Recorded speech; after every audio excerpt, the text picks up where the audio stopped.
अस्मद्गुरुपरमगुरून्नितिवरपूर्णो सयामुनं रामं पद्माक्षनाथषडजित्सेनेशरमारमापतीन् वन्दे वन्दे बृन्दावनचरं वल्लवीजनवल्लभं जयन्ती सम्भवं धाम वैजयन्ती विभूषणं प्रणामं लक्ष्मणमुनिः प्रतिगृह्णातु मामकं प्रसादयति यत्सूक्तिः स्वाधीनपतिकां श्रुतिम्.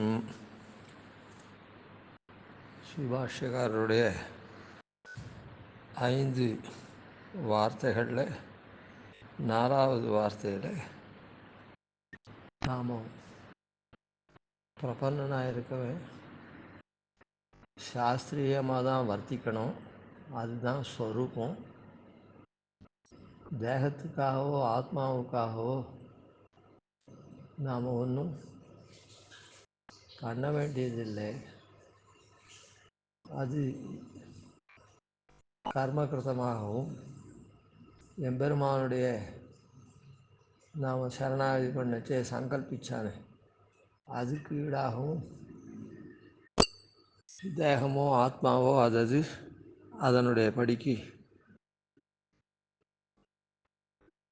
அதுக்கு உண்டான கதியில் செல்லும் அப்படின்னும், அதனால் கண்டபடி நாம் ஒன்றும் பண்ண வேண்டியதில்லைன்னா கண்டபடி தெரியலாமன்னா தெரியக்கூடாது, சாஸ்திரியமாக நடக்கணும், அதுதான் ஸ்வரூபம். இவன் மனுஷன்லேயும் விவேகியாக இருக்கக்கூடிய உயர்ந்த விவேகத்தை கொண்டு சரணாகதி ஆகியத்துக்கு தகுந்தா போல நடந்தால் தான் அது ஸ்வரூபமாகும் அப்படின்னு சொல்லி, அப்படி இருக்குச்சே சாஸ்திரியமாக நடக்கிறது மாத்திரம் இல்லாத அனுஜ்ஞா கைங்கரியங்களையும் பண்ணணும். பாஷ்யத்தை வாசித்து பிரவர்த்திப்பித்தல், அருளி செயலை கேட்டு பிரவர்த்திப்பித்தல், தான் உகந்த திவ்யதேசங்கள் அமுதுபடி திருமாறு திருவளுக்கு சமர்ப்பித்தல், துவயத்தை அர்த்தானுசந்தானம் பண்ணுறது, ஸ்ரீ வைஷ்ணவன் என்னுடையவன் என்று அபிமானிப்பவன் ஒரு ஸ்ரீ வைஷ்ணவன் பக்கத்திலே ஒதுங்கி வர்த்தித்தல் செய்யலாம்னு சொன்னாரே. இப்படியெல்லாம் அவன் வர்த்திக்கணும்னா, தன்னுடைய வாழ்நாளை கடத்தணும்னா, நாம் போகிற பாதை சரியாக இருக்குதா, அதில் ஏதாவது இடைஞ்சல் இருக்குதா அப்படின்னு பார்த்துட்டு போகணும் அப்படின்னு சாதிக்கிறார். அதில் என்னன்னா, நம்ம சுற்றி இருக்கக்கூடியவாள் இருக்காளே, அவள் தான் நம்ம பாதையில் போகிறதுக்கு நல்லதோ கெட்டதோ உண்டாக்குறவா. அதனால் அவள் 3 பேர். அவள் அனுகூலாள், பிரதிகூலாள், அனுபயர் அப்படின்னு. அனுகூலர் அப்படின்றது ஸ்ரீ வைஷ்ணவர்கள். உன்னை கொண்டு என்னுள் வைத்தேன், என்னையும் உன்னிலிட்டேன்னு பகவானை தன் உள்ளத்தில் வச்சிருக்கவா. அந்த பகவானான எம்பெருமான் அவன் உள்ளத்தில் இவாளை வச்சிருக்கக்கூடியவனா இருக்கக்கூடிய ஸ்ரீ வைஷ்ணவர்கள்னும், பகவத்வேஷிகள் அப்படின்னு நமாம் துஷ்கிருத்தினோ மூடாக பிரபத்தியந்தே நராதமாக மாயா அபகிருதஜானாக ஆசுரம் பாவம் ஆசிரிதாக அப்படின்னு பெருமாளை பற்றி தெரிஞ்சிக்காதவன், பெருமாளை பற்றி தெரிஞ்சின்றாலும் பரத்தத்தை மாத்திரம் பார்த்து அவனுடைய சௌலபியத்தை தெரிஞ்சிக்காத அப்படியே அவனை அண்டி பிழைக்காதவன், சரணாகதி பண்ணி பிழைக்க தெரியாதவன், அதுக்கப்புறம் தான் கொண்டுள்ள ஞானம் இருந்தால் கூட அவன் எதையுமே காரிகரம் ஆக்காத உதாசீனமாக அப்படியே இருந்துடுறவன், எம்பெருமான இடத்துல தோஷத்தையே கல்பிக்கக்கூடிய ஆசுர சுபாவம் இப்படியெல்லாம் இருக்கக்கூடியவாள் பகவத் விட்டுக்கள் அப்படின்னு சொன்னார். அனுபயர் ஏதோ பெருமான இடத்துல ஈடுபாடும் இல்லை, அவரை வெறுப்பும் கிடையாது. நம்ம வாழ்க்கையை நாம் ஓட்டுவோம், உண்டியே உடையே உகந்தோடும் அப்படின்னு இருக்கக்கூடிய 3 பேர்கள் அப்படின்னு சொன்னார். இதை தெரிஞ்சுண்டு நாம் வர்த்திக்கணும்னு சொன்னார். இந்த 3 பேரையும் தெரிஞ்சுட்ட உடனே நாம் என்ன பண்ணணும் அப்படின்னா, அதில் ஒரு வஸ்துவை நாம் தெரிஞ்சுட்டோம்னா, எந்த ஒரு லௌகீக பொருளாகட்டும் எந்த பொருளாகட்டும் ஒரு வஸ்துவை நாம் தெரிஞ்சுட்டோம்னா அந்த வஸ்துவை நாம் எப்படி பயன்படுத்தணும், பயன்படுத்தி நாம் பயன் பெறணும், உபயோகப்படுத்தி பயன் பெறணுன்றதை பார்ப்போம். அதுபோல் இந்த லோகத்தில் 3 பேர் இருக்காளே, அனுகூலால், பிருத்திகூலால், அடுபுயர்னு 3 வகையான மனுஷர்கள் தான்.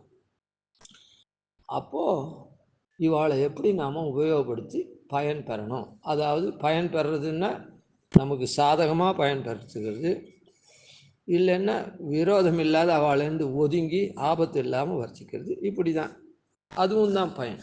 நமக்கு இடைஞ்சல் பண்ணாதபடி நம்ம அவள்லேருந்து விலகி இருக்கிறதும் நமக்கு பயன்தான். இல்லை நமக்கு உபகாரம் பண்ணி அது மூலமாக நாம் பயன் பெறுறதும் பயன்தான். அதனால் இந்த 3 வகையான மனுஷர்களில் அனுகூலரை எப்படி நாம் வர்த்திக்கணும், அனுகூல இடத்துல நாம் எப்படி நடந்துக்கணும் ஸ்ரீ வைஷ்ணவாள் இடத்துல அப்படின்னு சாய்க்கிறார். அது என்னது அப்படின்னா, இதில் அனுகூலரை கண்டால் சந்தன குசுமாதிகள் போலவும் நிலவு தென்றல் போலவும் அபிமத விஷயங்கள் போலவும் உகந்து வர்த்திப்பான் அப்படின்னு சாய்க்கிறேன். இந்த அனுகூலாளை பார்த்தா நாம் எப்படி இவாளெல்லாம் வர்த்திப்பான் அப்படின்னா, வர்த்திப்பான்னா புத்தி இருக்கவன் ஒரு வஸ்து இருந்ததுன்னா அந்த வஸ்துவை இப்படியெல்லாம் உபயோகப்படுத்துவன் அப்படின்னு சொல்கிறா போல், உபயோகப்படுத்த வேண்டும்னு சொல்லலை, அதான் உபயோகப்படுத்தணும். தான் அதை விதி இல்லாமல் காட்டுறார். லோகத்தில் ஒருத்தன் மனிஷி அப்படின்னு புத்திமானாக இருந்தால் என்ன பண்ணுவான், ஒரு வஸ்துவை எப்படி உபயோகப்படுத்தணும், நல்ல வஸ்துவை அதை நாம் எப்படி உபயோகப்படுத்தி பயன்பெறணும்னு. அதனால் வர்த்திப்பான் அப்படின்னு சாய்க்கிறேன். அந்த மாதிரி வர்த்திக்க வேண்டும் அப்படின்னு விதியாக சொல்லாமல் இப்படி லோகத்தில் நடப்பா, அதை போல் நீயும் நடக்கணும்.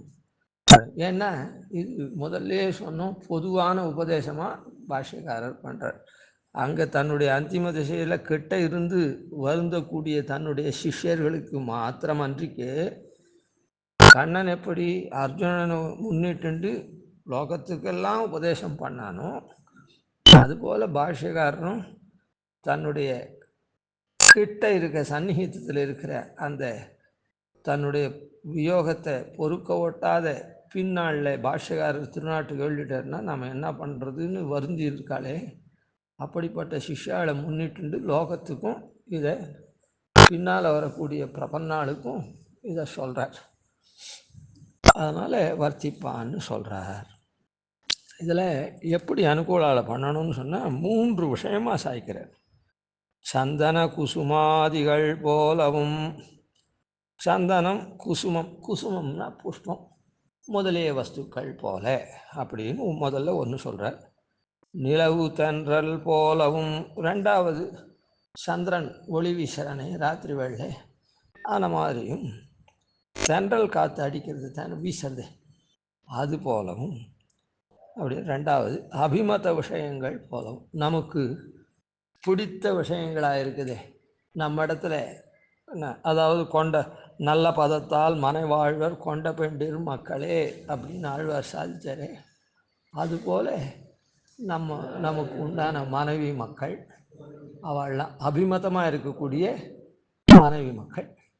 அதே போல் பொன் பொருள்லாம் கூட நமக்குன்னு பெருமாளை தானே இது பண்ணியிருக்க பொன் பொருள்கள், இதெல்லாம் நமக்கு அபிமதமாக இருக்கும்ல, அது போலவும் நாம் வர்த்திக்கணும், உகந்து வர்த்திக்கணும்னு சொல்கிறார். முதல்ல அதில் சொன்னது என்னென்னா, சந்தன குசுமாதிகள் போலவும். ஸ்ரீ வைஷ்ணவாள் இருக்காள் அனுகூலாளா, அவள்லாம் எப்பவும் என்ன பண்ணுவா அப்படின்னு சொன்னால், அவள் நல்லத்தை உபதேசம் பண்ணிட்டு லோகத்தில் வர்த்திப்பா. எப்படி சந்தன குசுமாதிகள் போல். இப்போ சந்தனத்தை நாம் என்ன பண்ணுறோம், சந்தனக்கட்டையை நாம் வாங்கி அதை அரைச்சி அதை நாம் உடம்புல பெருமாளுக்கு சாப்பிட்டுட்டு இருக்கட்டும், நம்ம உடம்புல பூசிண்டு நம்ம உடம்பு சூட்டை தணிச்சுண்டு நாம் அதோட கூட நறுமணமாகவும் நாம் திகழறோம். சூடும் தணியிறது, நறுமணமாகவும் இருக்கும். அதே போல் குசுமன்ற புஷ்பங்கள்லாம் என்ன பண்ணுறது, புஷ்பங்கள்லாமும் நமக்கு அழகையும் தருது.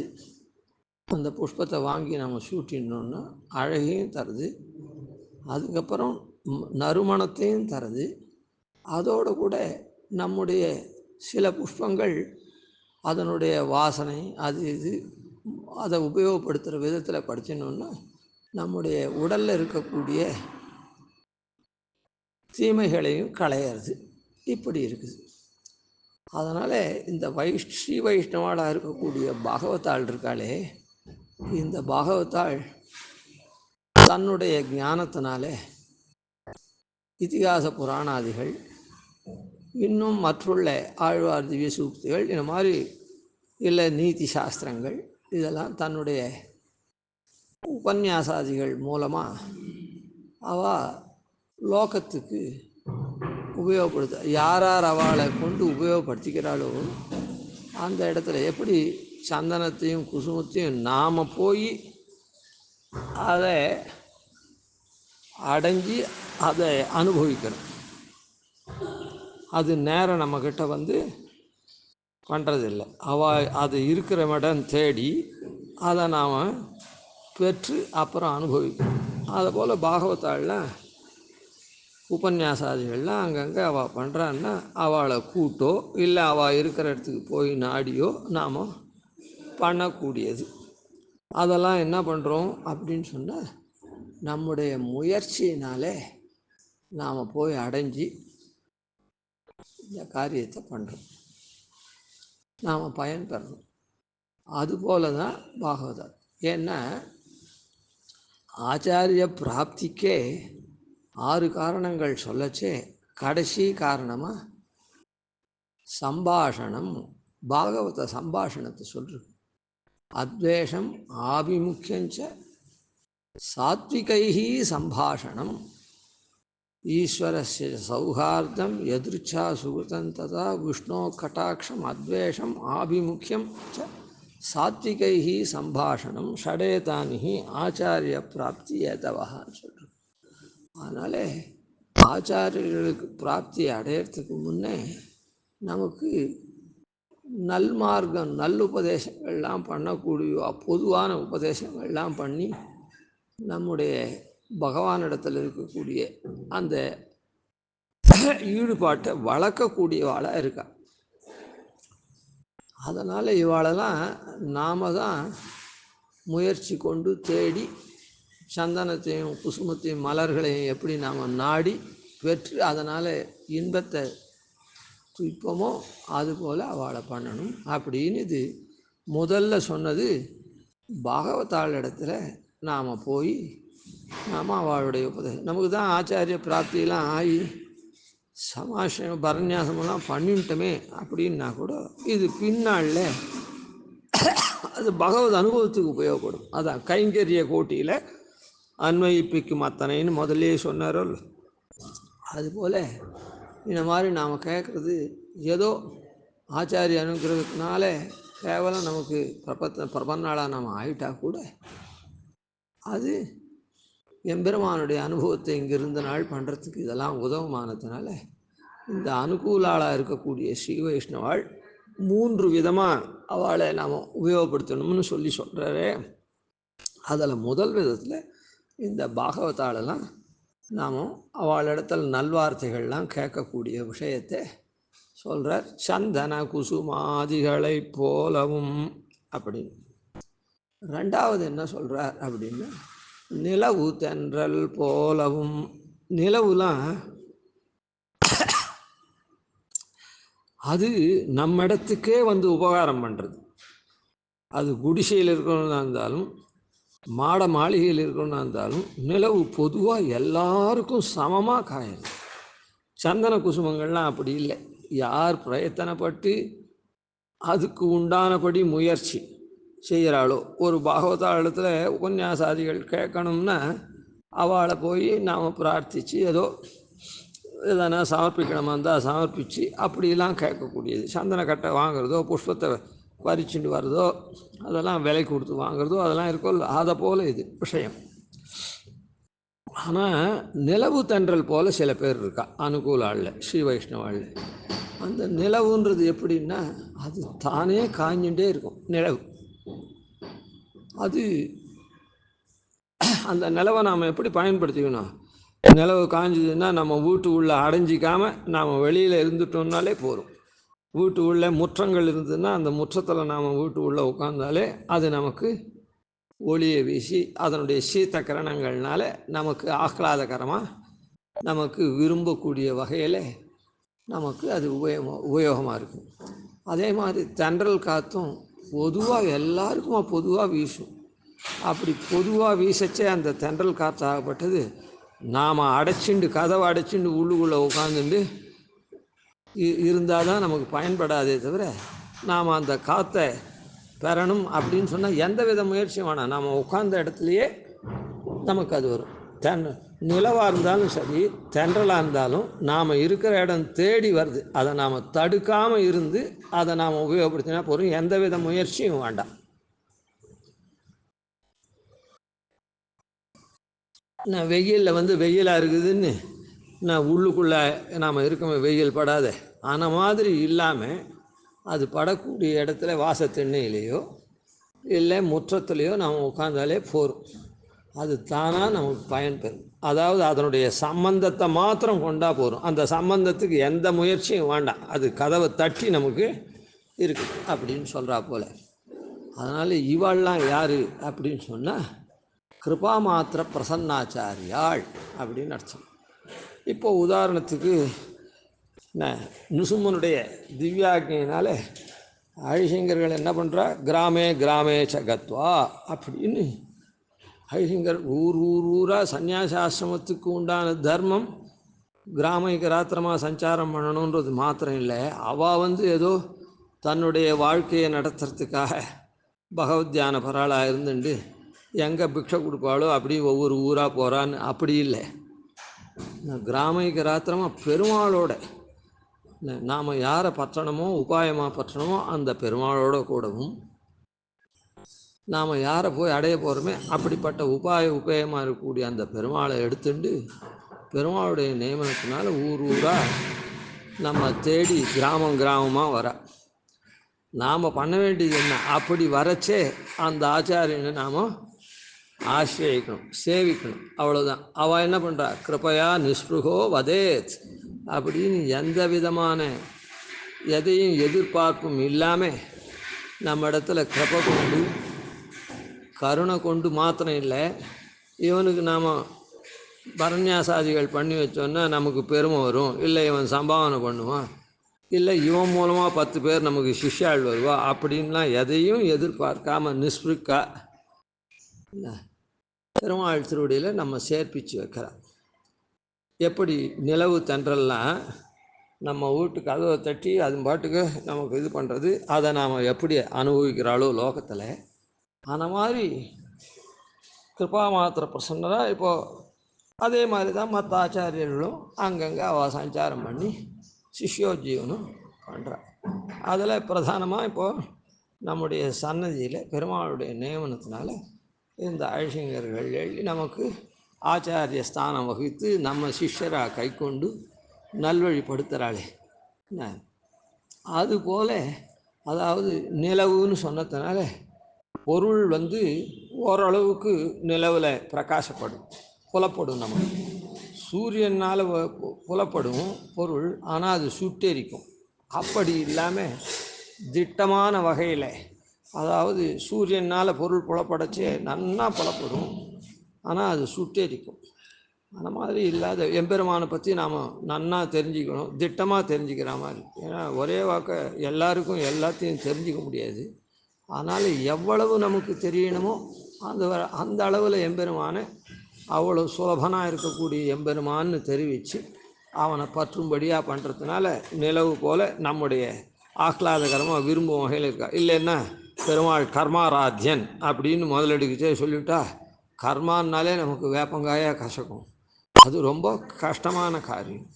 அதனால் பெருமாள் கர்மாராத்யன், இப்படிலாம் நீ கர்மா பண்ணணும் அப்படின்னு பகலில் சூரியன் எப்படி ஒரு பொருளை ரொம்ப நன்னா பிரகாசமாக தெரியுதோ அந்த மாதிரி பெருமாளை தெரிவிக்கிறான்னா முதல்ல பெருமாள் எப்படிப்பட்டவன், கர்மத்தினால் ஆராதிக்கப்படுறான்.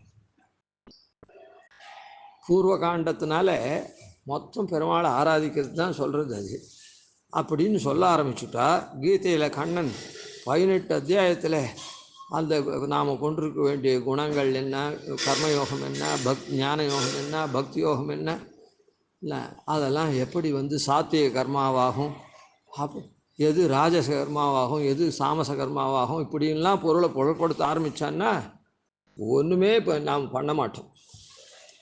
அதனால் நிலவில் என்ன பண்ணும், ஒரு திட்டமாக தான் பொருள் புலப்படும். அந்த திட்டமாக புலப்படுறதோட கூட அது ஆஹ்லாதகரமாகவும் இருக்கும். எம்பெருமான் சௌலபிய சௌசீல்யன் வாத்சல்யன், நம்முடைய தோஷத்தை அனாதரம் பண்ணி நம்ம இடத்துல சேகம் கொள்ளக்கூடியவன், நாம் பற்றும்படியாக எளிமையானவனாக இருக்கக்கூடியவன், நம்ம நீச்சை நேரந்த சம்ஸ்லேஷம் பண்ணக்கூடிய சுசீலனாக இருக்கக்கூடியவன். அதனால் இப்படிலாம் சௌசீல்ய வாத்சல்ய சௌலபியாதிகள்லாம் உடையவன் எம்பெருமான் அப்படின்னு திட்டமாக நமக்கு தெரிவித்து அவனை பற்றும்படியாக பண்ணி பண்ணுறான்.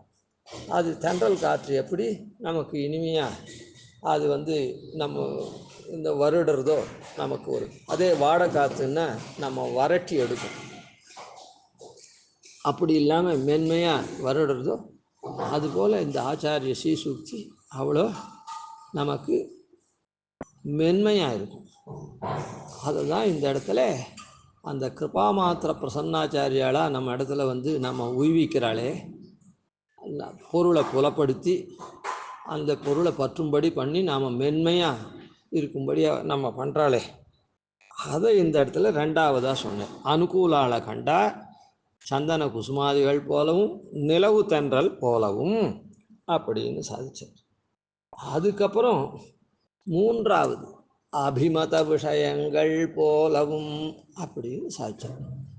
ஏன்னா இப்படி ஸ்ரீ வைஷ்ணவாளாக இருக்கக்கூடியவா தன்னுடைய ஞானத்தினால் உபன்யாசாதிகள் பண்ணக்கூடிய பாகவத்தாளாக இருந்தாலும் ஐஷிங்கரை போல் ஆச்சாரியாளாக நம்ம இடத்துல கிட்டி நம்ம வழி நடத்தி எம்பெருமான் திருவடியில் சேர்ப்பிக்கக்கூடியவாளாக நிலவு தென்றல் போலவும் இருந்தாலும், அப்புறம் இன்னும் சில பேர் நாம் எல்லாரும் குடும்பஸ்தர்கள் தானே, குடும்பமாக ஏழாட்காலும் பழிப்பிலோம் நாங்கள் குடிகுடியாட் செய்கின்றோம், எந்த தந்த தம்மூத்தப்பன் ஏழ்படிகால் தொடங்கி வழியாட் செய்கின்றோம்னு சொல்கிறோமே. அந்த மாதிரி நாம் குடும்பத்தில் இருக்கிறதுனால அந்த குடும்பத்தில் நமக்கு அபிமதமாக இருக்கக்கூடிய கொண்ட பெண்டீர் மக்கள்லாம் நமக்கு என்ன பண்ணுறா, சாதகமாக இருக்கா. இப்போ புருஷன் இருந்தான்னா அந்த புருஷன் பகவத் ஆராதனம் பண்ணக்கூடிய வகையில் பத்தினிமார்கள் அவாய்வா பிள்ளைகள்லாம் கூட இருந்து அந்த கைங்கரியத்தை இவன் செவனே செய்யும்படி உறுதுணையாக இருக்கா. இவன் அவளுக்கெல்லாம் என்ன பண்ணுறான், அவளுடைய நல்வாழ்வுக்காக சம்பாதிச்சுன்னு அவளெல்லாம் நல்லபடியாக வைக்கிறான். பரஸ்பரம் தானே இருக்கணும். அந்த மாதிரி அபிமத விஷயங்கள்னால் என்ன அர்த்தம், அவளும் நம்ம இடத்துல ஈடுபாடு கொள்ளக்கூடியவா, நாமும் அவள் இடத்துல ஈடுபாடு கொள்ளணும்னு அர்த்தம். அதனால் அபிமத விஷயங்கள் போகும். அதே மாதிரி நாம் முயற்சி பண்ணி சம்பாதிச்ச பொன் பொருள்லாம் இருக்குது, அதுவும் நமக்கு தேவையானபடியில் நமக்கு என்ன மாதிரி உகப்பு ஏற்படுறதோ அந்த மாதிரி அந்த பொன் பொருள்லாம் நாம் உபயோகப்படுத்தணும். சமயத்தில் அதை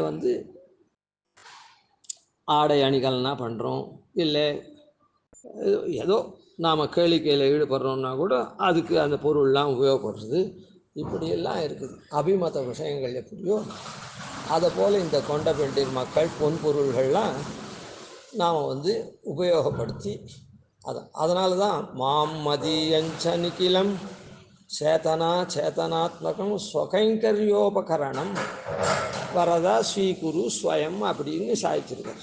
அதனால் எம்பெருமான் விஷயத்தில் இதெல்லாம் நம்முடைய சேத்தனம் என்ன அச்சேத்தனம் என்ன, அப்படிப்பட்ட சேத்தனமாக இருக்கக்கூடிய கொண்ட பெண்டீர் மக்கள் என்ன, அச்சேத்தனமாக இருக்கக்கூடிய பொன்பொருள்கள் என்ன, எல்லாத்தையும் மாம் மதியஞ்ச நிகிலம், நான் என்னுடையதும் என்னையும் என்னுடைமையும் அப்படின்னு சொன்னாரே, அந்த மாதிரி மாம் மதியஞ்ச நிகிலம், அது சேத்தனமாகவும் இருக்கலாம் அச்சேத்தனமாகவும் இருக்கலாம்.